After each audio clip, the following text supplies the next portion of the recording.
జగిత్యాల జిల్లా రాయకల్ మండలం రామాజీపేట గ్రామంలో రైతులు రాయకల్ బోర్నపల్లి రోడ్డుపై బైఠాయించి నిరసన తెలిపారు. సంఘటన స్థలానికి చేరుకున్న తహసీల్దార్ అబ్దుల్ ఖయ్యం, ప్రాథమిక వ్యవసాయ సహకార సంఘం అధ్యక్షులు ఏనుగు మల్లారెడ్డి, సీఈఓ ఎలిగేటి రవికుమార్ పోలీసుల ముందు వారి బాధలు చెప్పుకోవడం జరిగింది.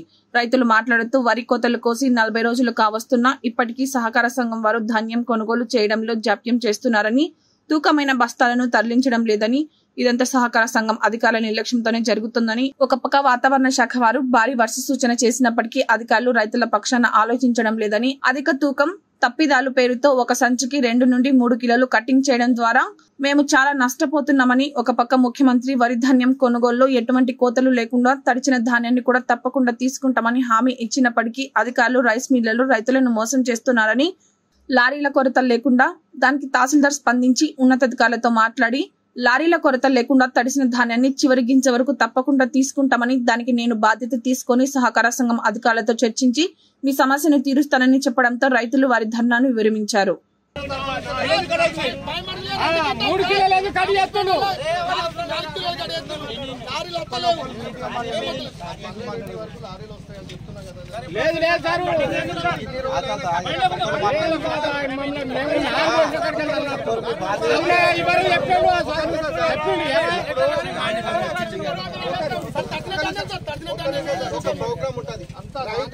రైతులు పండించిన పంట పోసిన తర్వాత ఎంత మంది రైతులు పోసింది, ఎన్ని టిప్పులు పోసింది, ఎన్ని బస్తాలు అయితే ఎన్ని లారీలు కావాలని ప్రోగ్రామ్ అనేది ఉంటది కదా. మరి ప్రోగ్రామ్ పెడితే చేశారు 3 రోజులకు 4 రోజులకు ఒక లారీ వస్తుందా?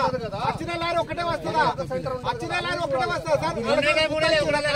ఒక లారీకే ఇంకో లారీ రావద్దా? ఒక లారీ అయినా వస్తాడు. రైతుల దగ్గర సంచికి అదనంగా 4 రూపాయలు వసూలు చేస్తాడు. 4 క్వింటాలకు 3 కిలోలు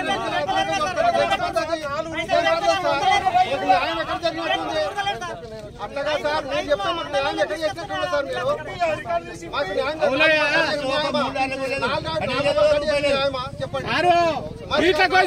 నీళ్లు పెట్టిలా వీటిలో నీళ్లు కరెంటు ఉన్నదా? మీరు ఎంత పరిస్థితి అయిపోయింది?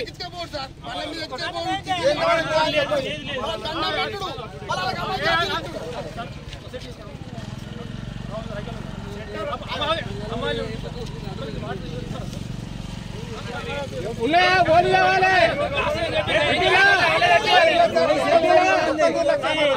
పెట్టలేదు.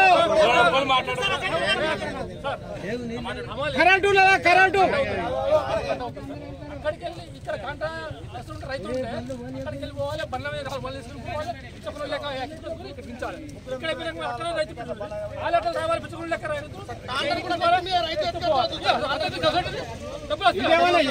సార్ వీళ్ళు చేసేది.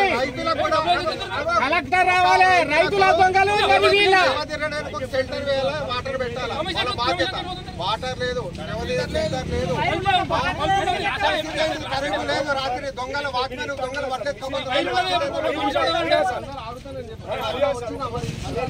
అవునయ్యా మమ్మల్ని అడుగుతున్నా అడిగారు.